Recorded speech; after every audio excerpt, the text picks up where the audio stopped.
Batik করা শিখেছিলাম আমার এক বান্ধবীর কাছ থেকে। তো সেই উৎসাহেই ২-৩ বার করেছিলাম। এখন আমার মেয়ে বলছে আমাকে এটা করে দিতে। তাই ওর জন্য সালোয়ার কামিজের কাপড় নিয়ে আসলাম। পরে আম্মা কেটে দিল। আমার মেয়ে ডিজাইন করলো কীভাবে বানাবে, কী রং দিবে। তারপর দোকান থেকে রং নিয়ে আসলাম। তা ওই সব কিছু কাপড়গুলো সুন্দর করে ভাঁজ করছিল। ভাঁজ করে আবার সুতা দিয়ে ভালোভাবে বাঁধতেছিল। অনেক কষ্টের কাজ আসলে।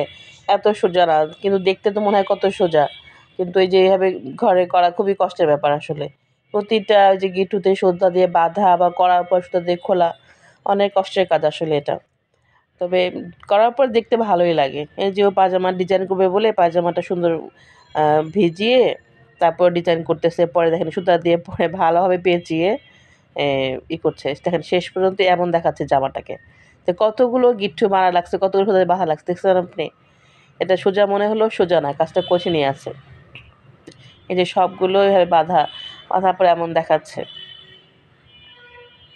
সাথে ২ টা গেঞ্জিও করেছিলাম। ওর বাবার গেঞ্জি একটা, ওর একটা গেঞ্জি। এই যে ওর গেঞ্জিটা এভাবে বেঁধেছিলাম।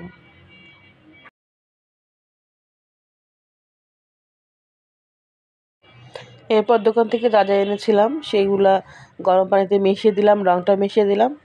তারপর সেই রঙের ভিতরেই এই যে কাপড়গুলা যেগুলা ভাঁজ করেছিলাম, এটা পলিথিন দিয়ে বাঁধার কারণ হচ্ছে যে অর্ধেক এই কালার করবে, অর্ধেক অন্য কালার করবে। এখন যেটা এই কালার করবে সেগুলো অল্প, অল্প করে যে ভিজিয়ে রাখছে দেখছেন? সম্পূর্ণ কিন্তু ডুবাইনি। এই পলিথিনটুকু ডুবাইনি, নিচেরটুকু ডুবিয়েছি। কারণ নিচেরটুকু আবার অন্য কালার, পলিথিনটুকু অন্য কালার করবে। যে কাপড় যা কাপড় ছিল সব কাপড়গুলো ডুবিয়ে দিল এখানে। এই যে এটা হচ্ছে পায়জামা মনে হয়। পায়জামার নিচের অংশটা অন্য কালার করবে বলে এটা পলিথিন দিয়ে বাঁধা হয়েছে।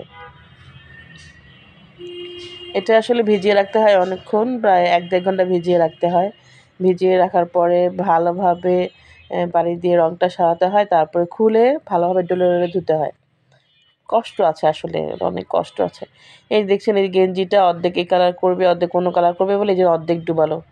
আর অর্ধেকটা অন্য কালারে ডুবাবে।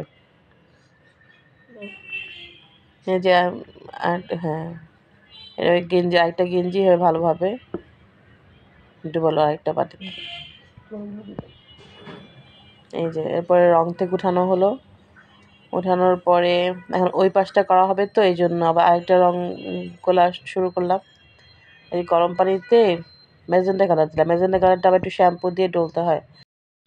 এরপরে সুতাগুলো ছাড়িয়ে ভালোভাবে ধুয়ে রোদে শুকিয়েছিল। আর রোদে শুকানোর পর যে দৃশ্যটা হয়েছিল সেটা দেখানোর জন্য আপনার একটু অপেক্ষা করতে হবে। আসছি আমি নিয়ে। আল্লাহ হাফেজ।